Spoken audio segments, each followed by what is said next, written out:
Olá, colegas. Bem-vindos a esta sessão de formação à distância, onde vamos abordar o Orçamento de Estado para 2020 e aprofundar algumas das mais recentes alterações fiscais. Vamos começar com as alterações ao Código do IRS. Tal como já foi informado, estamos perante um conjunto de artigos com alterações, que aqui se relembram de uma forma muito rápida, e vamos, então, entrar no primeiro tema destas alterações ao Código do IRS, precisamente começando por abordar uma novidade. A introdução do artigo 2º-B, com uma isenção de rendimentos para jovens que concluíram os seus estudos, o designado, portanto, IRS jovem.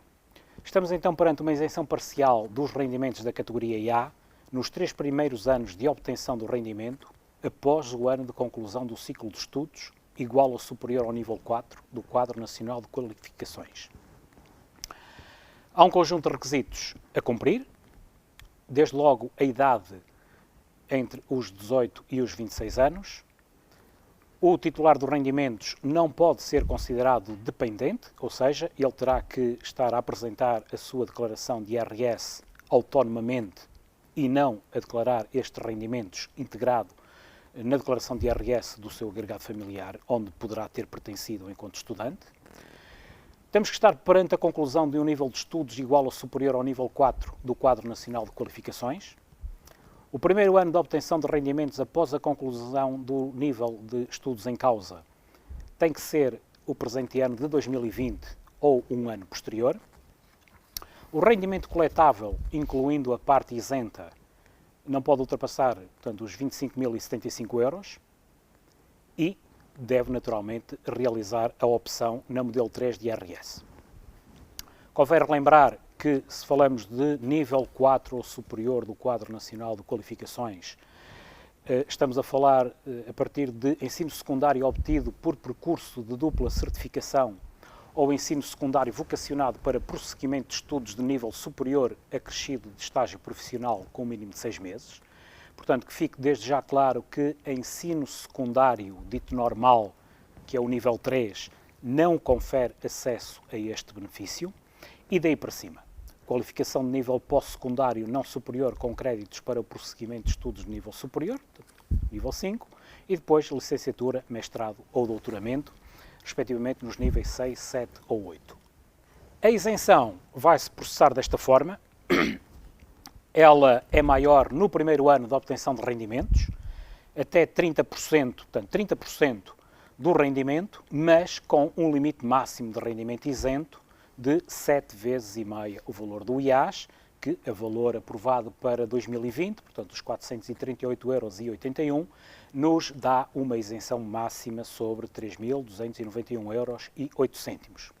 No segundo ano de obtenção de rendimento, a isenção até 20% do rendimento, até 5 IAs, 2.194,05 euros, e apenas 10% de rendimento isento no terceiro ano, com um limite máximo de 2 vezes e meia o IAS, 1.097,03 euros.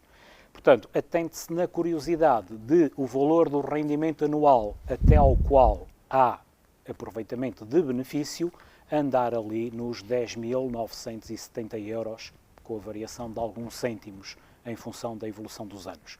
Portanto, o que quer dizer que rendimento obtido acima destes 10.970 euros já não terá qualquer benefício, portanto, será integralmente tributado, porque a redução, respectivamente, dos 30%, 20% ou 10% entre o primeiro e o terceiro ano opera apenas até ao limite dos IAs indicados, o que se faz até àquele montante dos 10.970 euros. Este rendimento terá que ser englobado, portanto, o isento também é englobado para efeitos de determinação da taxa.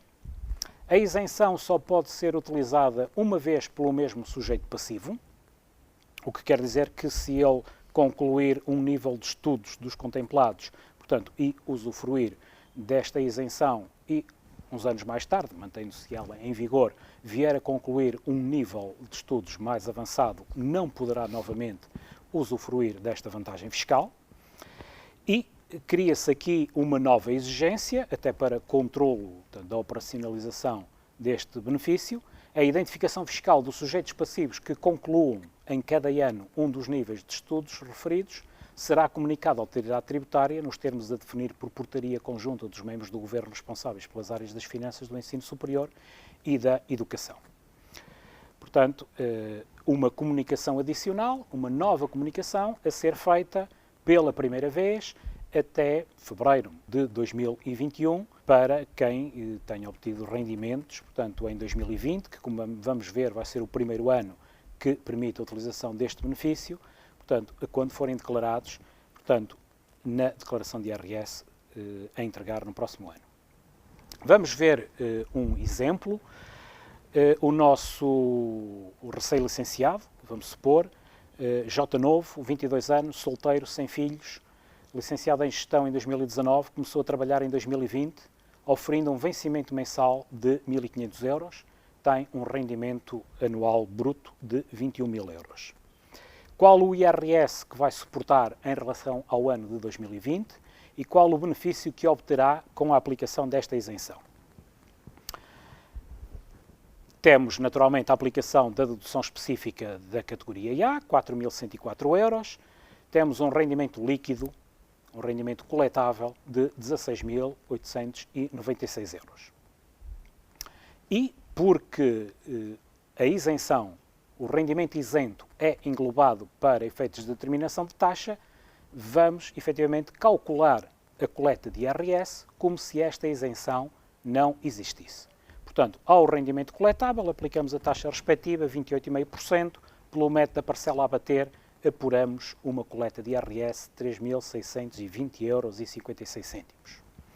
E vamos agora verificar qual a taxa média de tributação. Portanto, constatamos uma taxa média de tributação de 21,43%.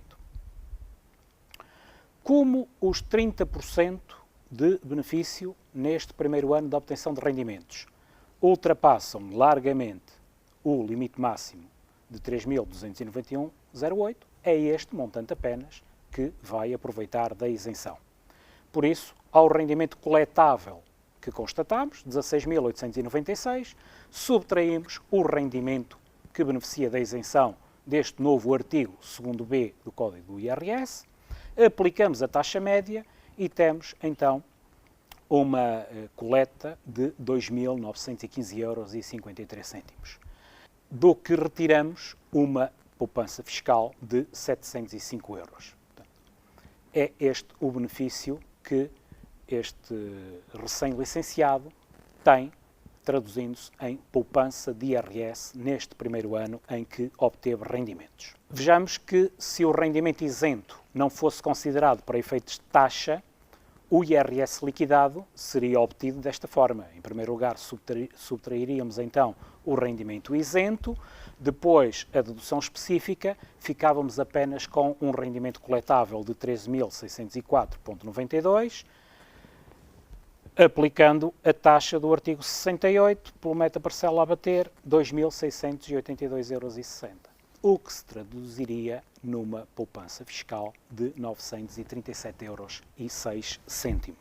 Relembrar que esta isenção com englobamento, como por exemplo já acontece nos rendimentos também isentos e obtidos no âmbito de participação em emissões de cooperação do Estado português com outros países ou militares que integram forças da NATO, portanto, é uma isenção com englobamento, como verificamos, englobamento do rendimento isento para efeitos de determinação das taxas, de maneira a que, efetivamente, na prática, só opere um benefício e não dois. Ou seja, só opere, efetivamente, o benefício da não tributação do rendimento isento e não permite a obtenção de um segundo benefício, que seria uma taxa média inferior, por efeito da progressividade das taxas do IRS, também aplicada a um menor rendimento. Como verificamos, portanto, no exemplo, a taxa média que é aplicada ao rendimento efetivamente tributada é aquela que resulta do englobamento de todo o rendimento, incluindo aquele que não vai ser tributado. Associado a este benefício e dada a menor tributação de rendimentos, houve também alteração no artigo 99F, ao prever-se uma retenção menor sobre os rendimentos obtidos por estes sujeitos passivos. As entidades que procedem à retenção na fonte de rendimentos previstos neste artigo 2º-B devem aplicar a taxa de retenção para a totalidade dos rendimentos, incluindo os isentos, apenas à parte dos rendimentos que não esteja isenta. Para isso, os sujeitos passivos devem invocar junto às entidades devedoras a possibilidade de beneficiar deste regime, comprovando a conclusão de um ciclo de estudos.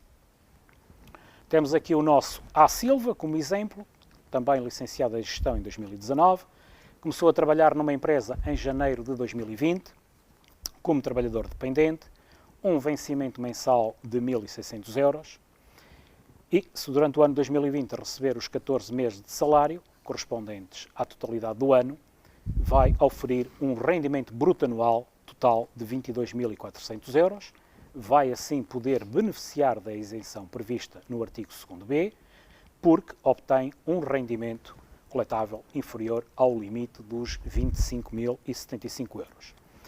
Por isso, pode invocar junto à sua entidade patronal uma menor retenção na fonte. Após esta comunicação, portanto, a entidade patronal vai naturalmente recorrer à tabela vigente em 2020, supondo que se trata de um sujeito passivo não casado, sem filhos, a taxa de retenção será de 19,1% para os 1.600 euros e a retenção na fonte a efetuar em relação a janeiro, por exemplo, será de 213 euros. Portanto, aqueles 92 cêntimos, pela regra de esquecer, portanto,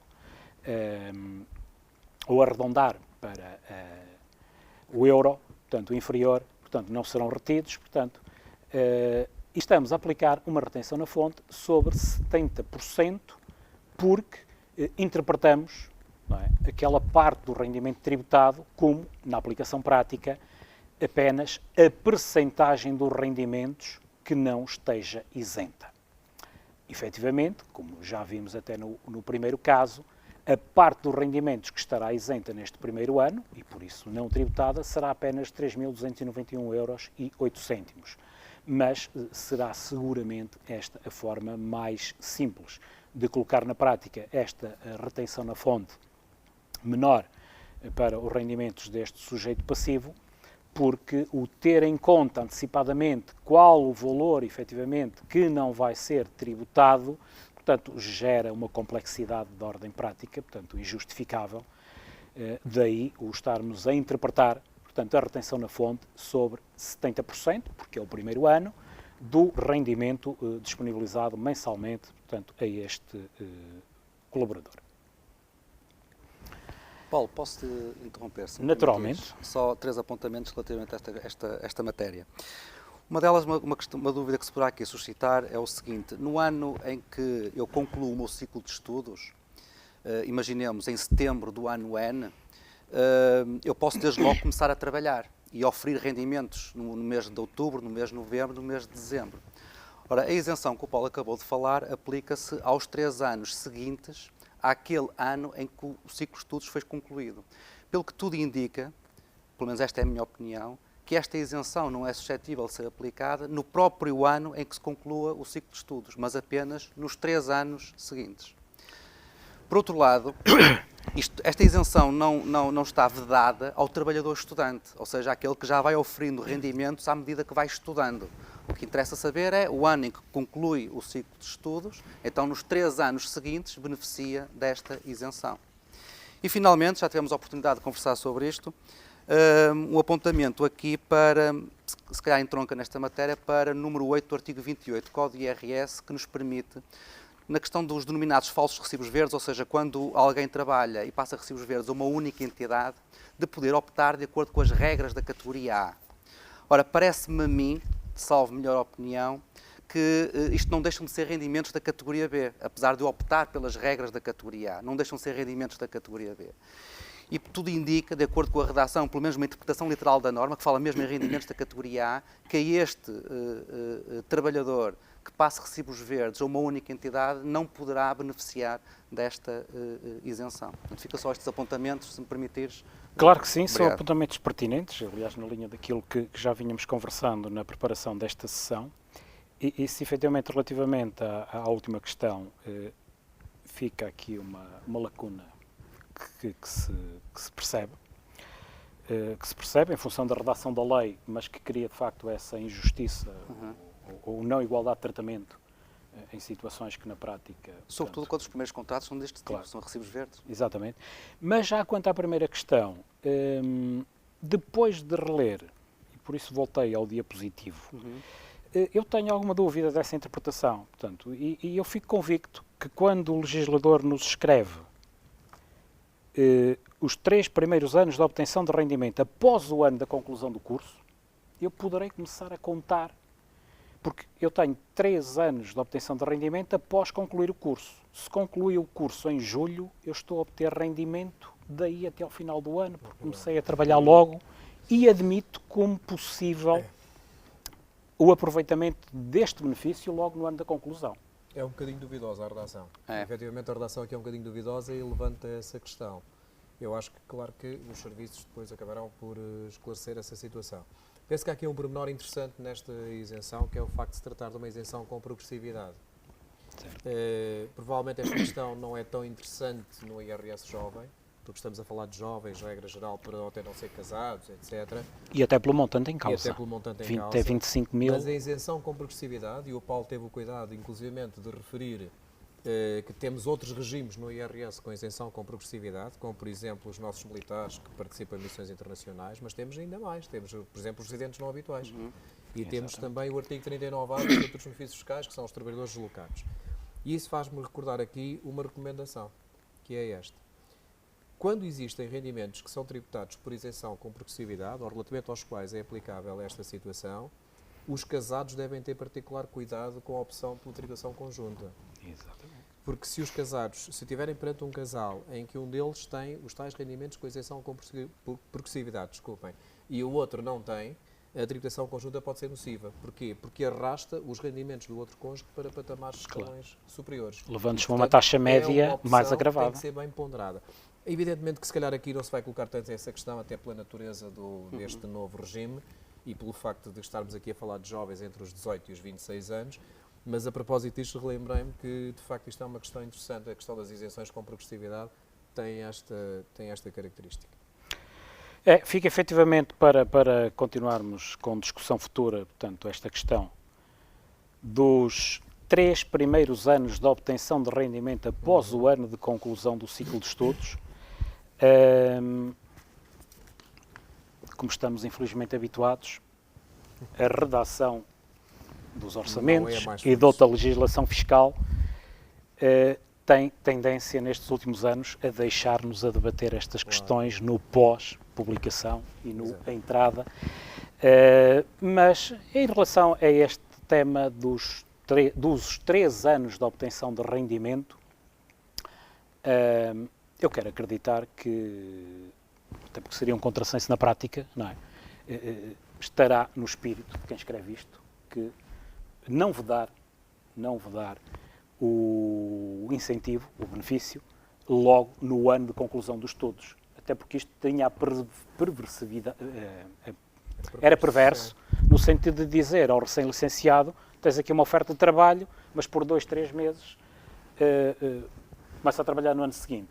Embora também possa ter aqui aquele aproveitamento de que, se calhar por 2 meses no primeiro ano... Aproveito o ano completo mais à frente. Aproveito o ano completo mais à frente e sou mais beneficiado. Claro.